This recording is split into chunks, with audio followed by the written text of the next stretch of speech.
قرب قیامت کی نشانیوں میں سے ایک نشانی غزوہ ہند ہے، جس کا ذکر متعدد احادیث مبارکہ میں ملتا ہے۔ حضور اکرم صلی اللہ علیہ وآلہ وسلم نے ہندوستان کا نام لے کر غزوہ ہند کا ذکر فرمایا تھا۔ علماء کرام کے مطابق غزوہ ہند سے متعلق بیشتر پیشن گوئیاں پوری ہو چکی ہیں۔ یہ نشانیاں کون سی ہیں؟ غزوہ ہند کب اور کیسے برپا ہوگا؟ کیا یہ جنگ پاکستان اور بھارت کے مابین لڑی جائے گی اور اس جنگ میں فتح کس کی ہوگی؟ آج ہم آپ کو غزوہ ہند سے متعلق انتہائی اہم معلومات دینے والے ہیں، لہٰذا آپ سے گزارش ہے کہ ویڈیو کو آخر تک لازمی دیکھیے گا۔ ناظرین، غزوہ ہند سے متعلق نبی پاک صلی اللہ علیہ وآلہ وسلم کی متعدد احادیث ہیں۔ ان احادیث مبارکہ کے راوی جلیل القدر صحابہ کرام رضی اللہ تعالیٰ عنہم ہیں۔ ان میں حضرت ابو ہریرہ رضی اللہ تعالیٰ عنہ سے دو روایات مروی ہیں۔ حضرت ثوبان اور حضرت ابی بن کعب رضی اللہ تعالیٰ عنہ اور تبع تابعین میں سے حضرت صفوان بن عمر رضی اللہ تعالیٰ عنہم ہیں۔ سب سے پہلے ان دو احادیث مبارکہ کو آپ کے سامنے رکھتے ہیں جن میں غزوہ ہند کا ذکر آیا ہے۔ حضرت ابو ہریرہ رضی اللہ تعالیٰ عنہ سے روایت ہے کہ رسول اللہ صلی اللہ علیہ وآلہ وسلم نے ہندوستان کا تذکرہ کیا اور ارشاد فرمایا، ضرور تمہارا ایک لشکر ہندوستان سے جنگ کرے گا، اللہ ان مجاہدین کو فتح عطا فرمائے گا، حتیٰ کہ وہ مجاہدین ان کے بادشاہوں کو بیڑیوں میں جکڑ کر لائیں گے اور اللہ تعالیٰ ان کی مغفرت فرما دے گا۔ پھر جب وہ مسلمان واپس پلٹیں گے تو حضرت عیسیٰ ابن مریم علیہ السلام کو شام میں پائیں گے۔ حضرت ابو ہریرہ رضی اللہ تعالیٰ عنہ نے حضور اکرم صلی اللہ علیہ وآلہ وسلم کا ارشاد سن کر جواباً عرض کیا، اگر میں نے وہ غزوہ پایا تو میں اپنا نیا اور پرانا سب مال بیچ دوں گا اور اس میں شرکت کروں گا۔ جب اللہ تعالیٰ نے ہمیں فتح عطا کر دی اور ہم واپس پلٹ آئے تو میں ایک آزاد ابو ہریرہ ہوں گا جو ملک شام میں اس شان سے آئے گا کہ وہاں حضرت عیسیٰ ابن مریم علیہ السلام کو پائے گا۔ یا رسول اللہ صلی اللہ علیہ وآلہ وسلم، اس وقت میری خواہش ہوگی کہ میں ان کے پاس پہنچ کر انہیں بتاؤں کہ میں آپ صلی اللہ علیہ وآلہ وسلم کا صحابی ہوں۔ راوی کا بیان ہے کہ حضور اکرم صلی اللہ علیہ وآلہ وسلم حضرت ابو ہریرہ رضی اللہ تعالیٰ عنہ کی بات سن کر مسکرا پڑے اور ہنس کر فرمایا، بہت زیادہ مشکل، بہت زیادہ مشکل۔ ناظرین، حضور اکرم صلی اللہ علیہ وآلہ وسلم کے آزاد کردہ غلام حضرت ثوبان رضی اللہ تعالیٰ عنہ سے روایت ہے کہ رسول اللہ صلی اللہ علیہ وآلہ وسلم نے فرمایا، میری امت میں دو گروہ ایسے ہوں گے جنہیں اللہ تعالیٰ نے آگ سے محفوظ کر دیا ہے۔ ایک گروہ ہندوستان پر چڑھائی کرے گا اور دوسرا گروہ جو عیسیٰ ابن مریم علیہ السلام کے ساتھ ہوگا۔ ایک اور مقام پر نبی پاک صلی اللہ علیہ وآلہ وسلم نے فرمایا، میں ہند سے نہیں ہوں مگر ہند مجھ سے ہے۔ احادیث کی کتب میں آیا ہے کہ نبی پاک صلی اللہ علیہ وآلہ وسلم نے ارشاد فرمایا کہ جو لوگ آخری زمانے میں شام میں ہوں گے انہیں چاہیے کہ زیر زمین گھر بنائیں۔ دوستو، اسی مناسبت سے حضرت نعمت اللہ شاہ ولی کی پیشن گوئیاں بھی مشہور ہیں۔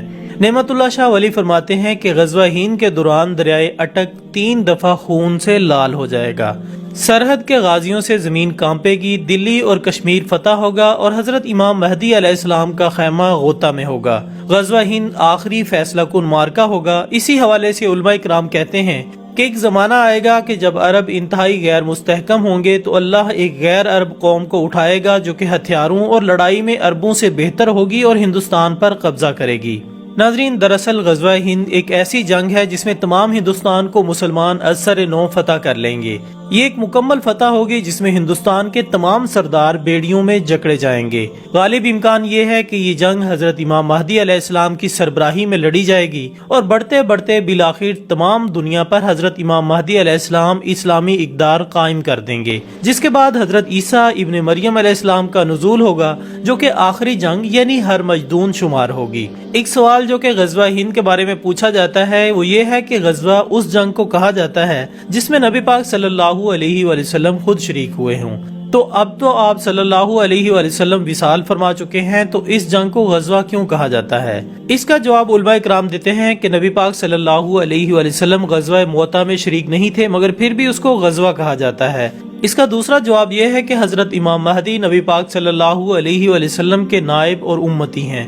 ان کا مقصد نبی پاک صلی اللہ علیہ وآلہ وسلم کی رحمت للعالمین صفت کو تمام عالم پر نافذ کرنا ہے، لہٰذا ان کی موجودگی کے سبب اس کو غزوہ قرار دیا گیا۔ اس کا تیسرا جواب یہ ہو سکتا ہے کہ نبی پاک صلی اللہ علیہ وآلہ وسلم نے چونکہ اس غزوے کی تمام معلومات دیں اور عہد لیا کہ جو زندہ رہے وہ اس غزوے میں ضرور شریک ہوں، تو نبی پاک صلی اللہ علیہ وآلہ وسلم کی اس بیعت نے ان کو اس غزوے کا سربراہ بنا دیا اور یہ جنگ غزوہ کہلائی۔ پیارے دوستو، نبی پاک صلی اللہ علیہ وآلہ وسلم کے زمانے میں خراسان ایک بہت وسیع علاقے کا نام تھا۔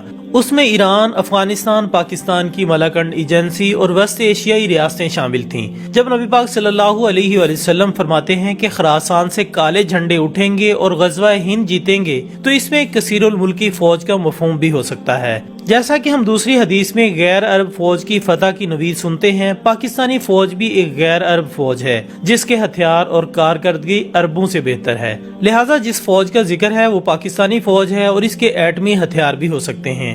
یعنی غزوہ ہند کے دوران پاکستان بھارت پر حملہ کر کے پورا ہندوستان فتح کر لے گا۔ گزشتہ 100 سال کو دیکھا جائے تو جس وقت اسرائیل وجود میں آیا تو ڈیوڈ بن گوریا نے بیان دیا تھا کہ ہمیں کسی بھی عرب ملک سے کوئی خطرہ نہیں، ہمیں صرف پاکستان سے خطرہ ہے۔ حالانکہ پاکستان اس وقت محض 1 سال پرانی نوزائیدہ مملکت تھی جو کہ اپنا وجود بچانے کے لیے ہاتھ پاؤں مار رہی تھی۔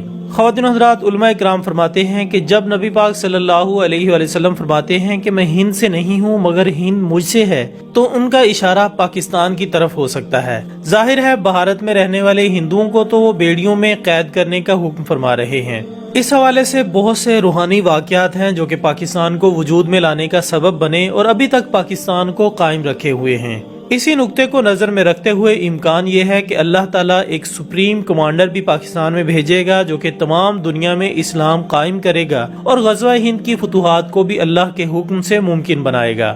سنن نسائی صفحہ نمبر 438 حدیث نمبر 3175 میں غزوہ ہند میں شہید ہونے والوں کو افضل الشہداء اور بچ جانے والوں کو جہنم کی آگ سے آزاد قرار دیا گیا ہے۔ یہ بات ذہن میں رہے کہ یہ حدیث اس زمانے کی ہے جب غزوات جاری تھے، جھڑپیں بھی ہوتی رہتی تھی، کثرت سے شہادتیں بھی سامنے کی بات تھی، مگر نبی پاک صلی اللہ علیہ وآلہ وسلم نے ان جلیل القدر صحابہ کو افضل الشہداء قرار نہیں دیا، بلکہ فرماتے ہیں کہ قیامت کے قریب کے دور میں ہونے والے غزوہ میں جو لوگ شہید ہوں گے وہ افضل الشہداء ہیں۔